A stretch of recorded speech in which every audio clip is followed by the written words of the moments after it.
Mandapeta municipality ఆధ్వర్యంలో శనివారం స్థానిక సూర్య కన్వెన్షన్ హాల్లో అంతర్జాతీయ యోగా దినోత్సవం నిర్వహించారు. ఈ కార్యక్రమానికి అధ్యక్షత వహించిన చైర్పర్సన్ పత్తివాడ నూకదుర్గారాణి మాట్లాడుతూ ఆధునిక యాంత్రిక జీవనశైలి వలన వయస్సుతో సంబంధం లేకుండా అందరూ అనారోగ్యం బారిన పడుతున్నారని ఆవేదన వ్యక్తం చేశారు. దీన్ని అధిగమించే దివ్య ఔషధం యోగా మాత్రమే అని వివరించారు. యోగాసనాల ద్వారా ఆరోగ్యంగా ఉండవచ్చని పేర్కొన్నారు. యోగా గురువులు కురస సత్యనారాయణ, అంకం భాస్కరరావు, మణికుమార్లు యోగాభ్యాసం చేయించారు. గురువులను మున్సిపల్ చైర్పర్సన్ పతివాడ నూకదుర్గారాణి, మాజీ మున్సిపల్ చైర్పర్సన్ చుండ్రు శ్రీ పరప్రకాష్లు సత్కరించారు. రాష్ట్ర తూర్పు కాపు కార్పొరేషన్ డైరెక్టర్ గడి సత్యవతి, వాద ప్రసాదు, గుండు తాతాజీ, బీజేపీ జిల్లా ఉపాధ్యక్షులు కోన సత్యనారాయణ, కౌన్సిలర్లు కాశీనా కాశీ విశ్వనాథం, గ్రంథి శ్రీనివాస్, మున్సిపల్ సిబ్బంది, మెప్మా సిబ్బంది, వార్డు సచివాలయ సిబ్బంది అధిక సంఖ్యలో పట్టణ ప్రజలు పాల్గొన్నారు. చూడండి, ఇప్పుడు ఈ కాలు సెట్ చేసుకున్న తర్వాత రెండు చేతులు పైకి లేపలేము. ఏకాపాద వృక్ష అంటారు. ధారణ, ఏకాగ్రత, మనసు ఎక్కడికి పోదు, నిలకడ. యోగాసన, రిలాక్స్. ఇప్పుడు కాలు ఆశ్వాస, శ్వాస తీసుకుంటూ సాగదీయండి, రిలాక్స్. శ్వాస వదిలేస్తూ కింద పెట్టండి. ఇప్పుడు తాడాసనంలో తాడాసనం, సైడ్ ఎక్సర్సైజ్. చేతులపై శ్వాస వదిలేస్తూ కుడివైపుకి.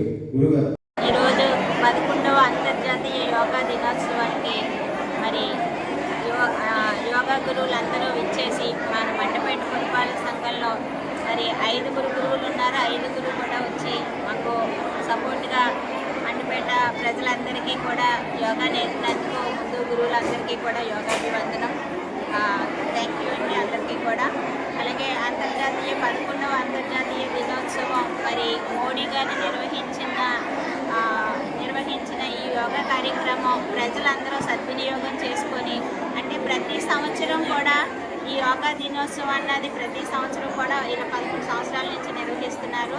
అయితే ఈ సంవత్సరం కొద్దిగా ఎక్కువగా ఒక నెల ముందు నుంచి కూడా యోగా అందరికీ అందాలి, యోగా అంటే ఏంటి అని మోడీ గారు ఒక విధానాన్ని తీసుకొచ్చి నెల రోజుల నుంచి కూడా ప్రతి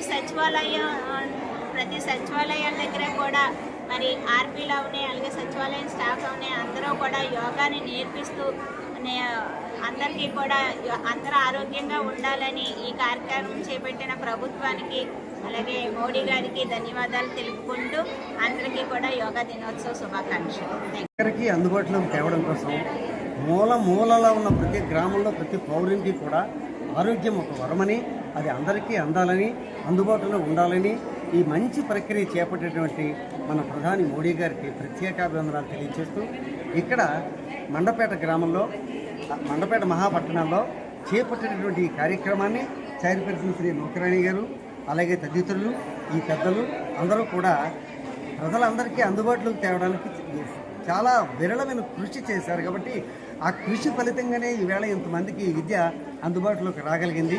ఈ విద్యను అందరూ అభ్యసించి ఆరోగ్యవంతులుగా ఉండి ఆనందమయ జీవితాన్ని జీవించి చిరకాలం ఉండాలని సదా కాంక్షిస్తూ అందరికీ మరోసారి యోగాభివందనం తెలియజేస్తున్నాను. ప్రాముఖ్యత ఏంటంటే మన గౌరవ ప్రధాని మోడీ గారు దీన్ని అంతర్జాతీయ దినోత్సవం ప్రకటించడం జరిగింది. అదే అడుగుజాడల్లో మన గౌరవ ముఖ్యమంత్రి నారా చంద్రబాబు నాయుడు గారు అలాగే పవన్ కళ్యాణ్ గారు దీన్ని ప్రజలందరూ ఏ రకంగా చేయడానికి మన రాష్ట్రంలో మన వైజాగ్ సాగర్లో 5 లక్షల మందితో ఈ కార్యక్రమం నిర్వహించడం జరుగుతుంది. మండపేటలో కూడా చాలా మంది గురువులు నేర్పిస్తున్నారు. మనకి ఇంచుమించు ప్రతి ఏరియాలో వాటిలో కూడా మన కమ్యూనిటీ హాల్స్ కానీ ఇవన్నీ ఉన్నాయి. అవసరం అయితే మన ఎమ్మెల్యే గారు చెప్పి ఏ ఏరియా కూడా community hall morning 1 hour yoga వాడుకోవడానికి అడుగుదాం. ఖచ్చితంగా అందరూ కూడా యోగాని నేర్చుకోవాలని చెప్పి మన గురువులు కూడా ఉన్నారు కాబట్టి కూడా మరి మన ఆరోగ్యం మనం కాపాడుకోవాలి. ఇవాళ మన కూటమి ప్రభుత్వం ఏంటంటే సంక్షేమం అభివృద్ధి కాదు, ప్రజల ఆరోగ్యం కూడా దృష్టిలో పెట్టుకుని ముందుకు సాగుతుంది. దాన్ని మీరు అందరూ సద్దు చేసుకోవాలని చెప్పి మనకి బ్యాంక్ కాలనీలో అయితే స్కేటింగ్ వర్క్ ఉంది. ప్రజెంట్ ఆల్రెడీ మన యాక్షన్ గుడి దగ్గర కూడా రన్నింగ్లో ఉన్నది. ఇవన్నీ కూడా మనం అందరూ ఉపయోగించుకుని మన లోపల కూడా గురువులు చాలామంది ఉన్నారు. ఎవరి ఏరియాలో డబ్బులతో యోగా నేర్చుకొని చెప్పి మనస్ఫూర్తిగా కోరుకుంటూ సెలవు తీసుకుంటున్నాను.